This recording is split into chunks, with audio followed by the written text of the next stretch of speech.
Rusty, decaying logos with hints of chrome shining through. Even the V's look like exhaust pipes or maybe leaf springs. And then the sound of a V8 revving. I'd call those Mad Max style opening credits. I was a cop, a road warrior. That's the quickest synopsis of the first two movies, Cop and Road Warrior. Are we to assume we're ignoring the third, or is he also a Tina angerer, a child endangerer, or maybe town destroyer? Actually, Righteous cause. sort of explains the ending of that movie. So they got all three. You'll notice these crow noises throughout the entire Mad Max series, and they never become any less unsettling. I'll probably say my favorite thing about a dozen times throughout these videos. Yes, I'm not kidding myself, this is a two-parter, but the color grade might be the first thing that drew me in. This is what sand really looks like. At some point your brain just accepts that it's really orange and it creates a hyper-stylized reality where anything is possible. It also always gives me the sense that the sun is just hotter and probably gives you worse cancer. To help us. And a pretty solid introduction to our man. This auditory cheat where the War Boys' vehicles aren't heard until they fly past the camera, also adding a mythic feeling to Max, who seems to know they're coming just by instinct. And the first chase is only 2 cuts and over. Since the stage was set for that hyper-stylized reality where anything is possible, we now get confirmation that anything is possible, even surviving this. Also, an actual stunt driver did this, so like, helmets help, but it is survivable. But also, since surviving in this scenario is the less favorable option, the movie loses none of its sting. We're like 3 minutes in here, and already this movie has us hooked. That first bass note pounds in as the official start of the movie, and you're vibrating in your seat because you know this is Mad Max, but somehow elevated? Like, it's aware of its legacy, and that only kicks it in the guts in a way you never expected? Speaking of the other movies, which I'll be doing a lot, this isn't the first time Max's hair has been cut while a kid collects it. Hair value clearly increases in the apocalypse. Apparently, Organic Mechanic heard Max's opening narration. Also love Psychotic and Muzzled, as well as the full physical they needed to complete this information. Not to mention the setup that he's a universal donor for later on. There's something so realistic in that Max rarely has a plan beyond just running away, and most of the time it turns out to be a pretty bad plan. Were you gonna slip through the grates, champ? I think it's actually less the cliff that startles him, it's the green. Keep that image seared into your brain for later on as well. And now you can finally see Max's leg brace. Yes, the leg brace that he started using in Road Warrior because in Mad Max, Bubba Zanetti shot him in the leg. Decades-long character continuity. Huh. And those are ambulance doors. Oh boy. This is one of those movies, isn't it? I'm never gonna stop noticing details, and when I watch this again in a year, I'm gonna be so mad that I missed that other tiny detail. Oh well, anyway, since Organic Mechanic was tattooing his blood type and whatnot, it makes sense that the doors would be ambulance doors. And again, he's just trying stuff that really has no hope of working. It sets the stage for the desperation that is Fury Road. But oh man, I'm not sure that's how Witness works, buddy. Another 3 minutes after I said the movie had started, and we get the title card straight out of the 80s, but even more metal, like Ragnarok's title treatment, but angrier. This War Boys workout routine? Coolest steering wheel ever? I mean, they're all sweet looking skulls, but this one is like an art piece with steel wire all wrapped around forming the skull. Our villain Immortan Joe. He's thought through every part of his persona. He clearly has trouble breathing, so he needs to wear this mask connected to fresh air, and rather than just make it a regular mask, which could look like weakness, he added horse teeth and made it part of who he is. He needs talc to keep his sores dry, and rather than admit that, the white is just his look that all his war boys have adopted. Even his ab armor that again protects his open wounds is adorned with all his medals. He's turned all of his weaknesses into symbols of terror and strength, although he's not original because he stole the white look from the Lost Tribe. And he even understands the importance of stage presence using mirrors as spotlights. What a delivery and what a name. Do not, my friends, become addicted to water. You will resent its absence. Sometimes the film's commentary is so on the nose I think people missed it, but since water futures are now being traded, don't get addicted to the thing you need to survive. That forehead imperator grease really brings out the color in your eyes. Just some of the gold you'll find in my new book, Pickup Lines from the Wasteland. Super low angle pavement shot to build anticipation and give us a sense of the speed we can expect. And then it's one of the last times they'll actually be on pavement, which is new for Mad Max. I'll say I prefer sand to train tracks. We're heading east. I'll pass it down the line. East! What's going on? We're heading east. Why? I don't know. That's the order. Such a simple way to show how much power Furiosa actually has. Even the other leaders respect and fear her. He said moo. Goodness, there's even hay on the ground for the milkers. Splendid. Splendid is short for the splendid Angharad, his preggo wife, so of course she'd be the first he'd call out to. This is what happens when you let women read about history. They escape your prison of torture and forced childbearing. I love that the doof wagon is being lowered so we can only see the drums and the reveal of Iota and his flaming guitar saved for later. By my deeds, I honor him. V8. By the way, even though I know you didn't think the War Boys were just really into vegetable juice, the way they put their fingers on each hand together in a V shape is mimicking the 4 cylinders on each side of a V8 engine. Today is my day. Look at you. If you can't stand up, you can't do war. Maybe you can't do war, but Nux can always do war. Filling me up. Ah, the classic Mad Max headbutt light flash. I'm finally understanding why they call him Slit, which is the worst name ever. While you're enjoying this 17-second tracking take showing off how real every single thing in frame is, be reminded that the War Boys took a note from Humongous's gang. And here's our reveal of Iota jamming out in front of all the amps. I think I laughed out loud in theaters because this is so stupid over the top and somehow also the coolest and most perfectly fitting thing in this universe. Of course Immortan Joe goes into battle with the doof wagon. And back to the color grade, it's like there's blood in the flames, they're so red. Nux has his name welded into his brake pedal. A wide shot that cuts out all sound to give us a sense of geography and how far away Immortan Joe's caravan is away from the war rig. Even the silence in this movie is gorgeous and useful. We bang it! Samazi slang for ya. Oh no. Last time I did this, everyone was really mad. But as far as I can tell, Fang It is similar to Floor It. In context, I assume it's like push on through as fast as possible, and I love it? Question mark? Bang it! Bang it!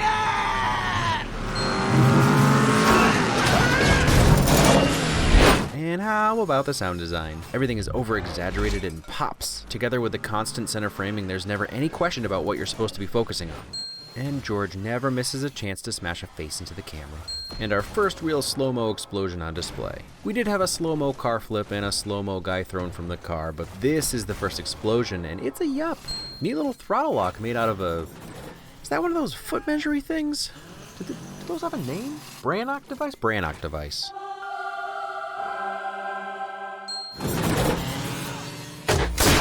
Also teamwork.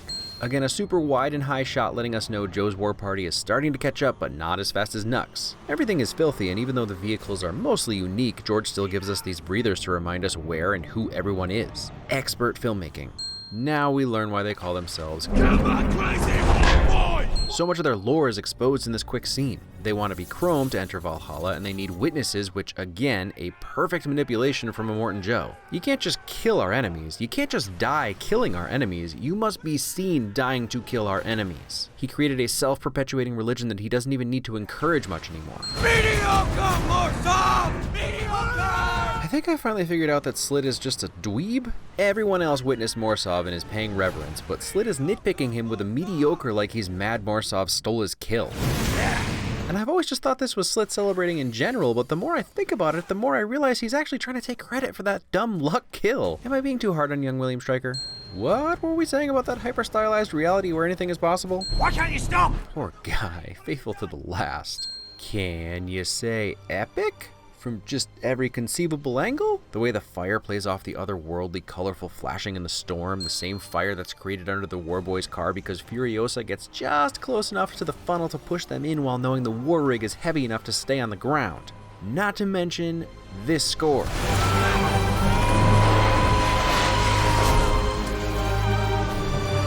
The scores in previous Mad Max movies are fine. They're 80s cheese mostly, and let's just say that they're nothing at all like this. Junkie XL put weight into this score from the first notes, and now we've got an epic retirement piece for the exploded War Boys.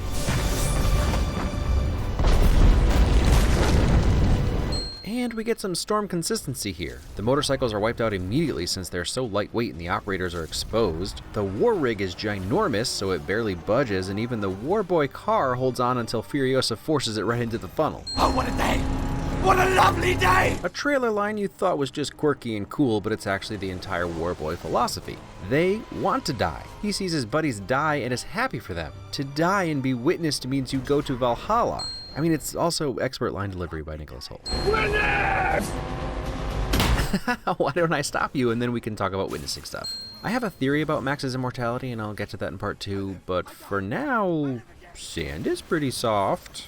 Honestly, if I had a nitpick, there's really no surviving this crash. In fact, I'd say the one at the end that does kill Nux is tamer than this one, but if the main character not dying at the end of the first act ruins the movie for you, Fury Road might not be your jam. But look, he's shocked. His ears are ringing, Immortan Joe is laughing in his brain. What more do you want other than broken bones, no skin, and death? But seriously, if anyone can sell I'm tired of constantly being in crashes better, he's definitely too old to play Max anymore. Also, watch out, Hank, Sandman's coming for you. Goodness, pick a joke. The win here is the way slow-mo and muted sounds are used to show that Max isn't recovering because his IV line pushed air into his bloodstream. Once we hear the hiss of the air escaping, he starts to feel better. I wonder if that will come up later.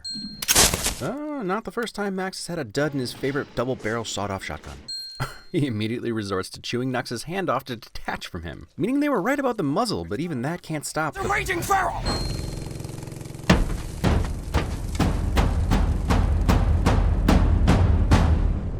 Never satisfied to let someone just bang on something, Miller's gotta turn it into music. Love it. The whole backstory of the wives is explained in the comics in detail, but this is such simple visual storytelling, there's really no confusion. At this point, we've just briefly seen Angharad crawling out of the back, so when Max stumbles onto a bunch of supermodels all scantily clad in white, literally bathing themselves, his eyes refocus multiple times because he doesn't believe what he's seeing. And we've seen what most people look like at the Citadel, so it's clear that they're special. Then we see the medieval chastity belt with Joe's logo, and that Angharad is very pregnant. The pieces are all easy to put together, and no one said a word. And if you remember the message they left Joe earlier, it's crystal clear. Obviously, he isn't going to want the only warrior among them to come near him with bolt cutters that she can't operate without her mechanical arm anyway. I think it's time Max admitted that shotgun shells are just unreliable in the wasteland. The speed ramping and missing frames always enhancing every set piece with something new and engaging. Poor Nux, immediately getting knocked unconscious again after just waking up is not good for your brain. The simple tension of the gun barrel scraping against the tanker? Now that's some teamwork. Ooh, chambering that round by catching the front sight on his boot would get John Wick all hot and bothered. Oh, that look. Almost as if he's realized he's met his equal? Kill switches. We know Max has an affinity for booby trapping his Falcon, so it's rigged to blow in case it gets stolen. Booby trapped. Touch those tanks and... Hey, the saw marks from earlier are still there. Huh. The side view makes it clear that Max's muzzle is actually a small garden rake of some kind. That's where the round handle goes in. Furiosa casually giving away that there's a knife hidden in the gear shifter, but only to us.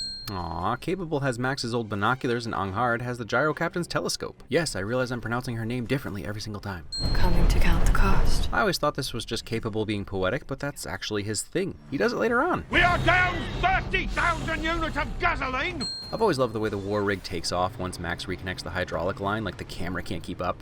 I'm sure you've always noticed Nux coming up off the fifth wheel, but did you see him in every wide shot, slowly making his way to the front? We're not to blame! And who killed the world? Again, real subtle, Miller. Love you for it. And another wide geography establishing shot showing us the 3 different war parties converging on our heroes and then revealing our next secondary antagonists, the Rock Riders. Never a wasted second.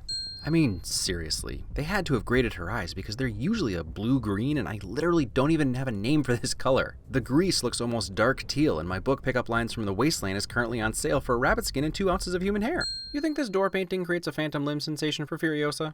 So I can't say for sure if this is deliberate or not, but in the prequel comic, Angharad says she wonders if Furiosa used to be a wife and became an imperator after she served her purpose, and her clothing has me wondering if Joe didn't try to remove her femininity. It's also possible that this is just how she likes to dress and it's practical. I also wouldn't blame her for trying to separate herself from the appearance of being one of Joe's wives. 3,000 gallons of gasoline, just like you asked. I know gasoline is the preferred nomenclature now, but I really have to question if it's all based on Bruce Spence's delivery in Road Warrior. Smell of gasoline. Is there some gasoline, eh? Gasoline! The embedded subtitles say gasoline, but his accent is thick, and don't y'all Aussies say petrol anyway? I like that it could just be a game of telephone through time.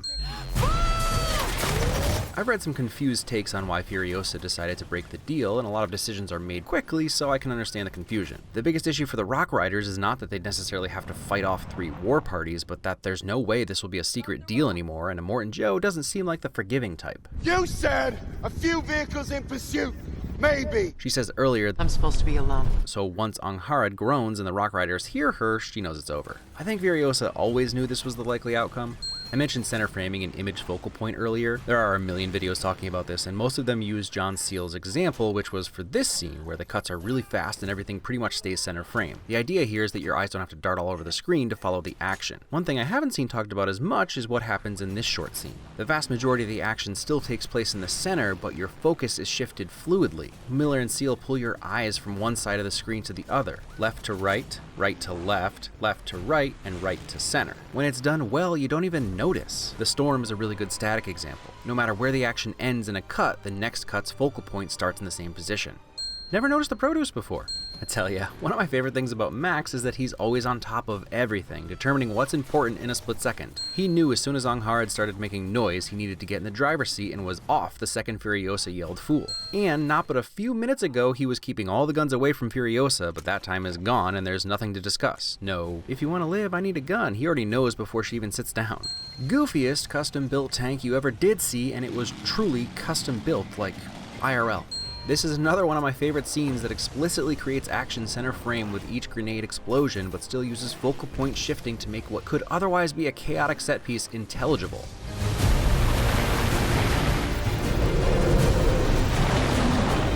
Together with the more optimistic score, given the delight of Furiosa and Max working together, the entire thing plays out like a symphony.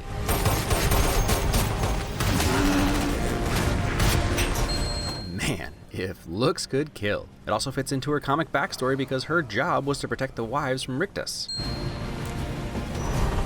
Potential self-sacrifice to protect Furiosa. Ride eternal, shining and chrome. And the confirmation that the silver spray paint is just like, so you can look like a car entering the afterlife. Again, love that Joe created this religious dogma that has a surface meaning, but obviously convincing your cult followers to huff paint right before doing something crazy for you is win-win. Poor Warboy. Ooh, brutal. Hey, at least they learned from the last time one of them tried to cut the chain. It takes teamwork. Resourcefulness. Although winning resourcefulness in Mad Max is like winning lens flare in a JJ film. What's left if you take it out? And I'm just noticing that the stacks have some kind of cloth wrapped around them, which I can only assume is to make them not so hot so they can be used when climbing around the outside. Yeah, so Angharad's death is Max's fault since she slipped on her own blood? The fact that they don't blame him speaks to his importance to their escape and survival. Ha! His mask's mouth is open. That's terrible. You really shouldn't cry, your grease might run, but have you noticed that she looks like she was on the verge of tears throughout most of the movie so far? Probably from the dust, or maybe eye drops because of the dust? And if I printed you a picture of this color, could you mix me a gallon of paint for all of my walls? Pick up lines from the Wasteland audiobook, now available with every Chrome spray can purchase. That feels like a good spot to stop because this video is already so long and we're only at the 1 hour mark. Can we get Fury Road done in only 2 parts? Who knows? Hope y'all love it as much as I do. Or if you didn't, maybe you will now. Next week, part 2.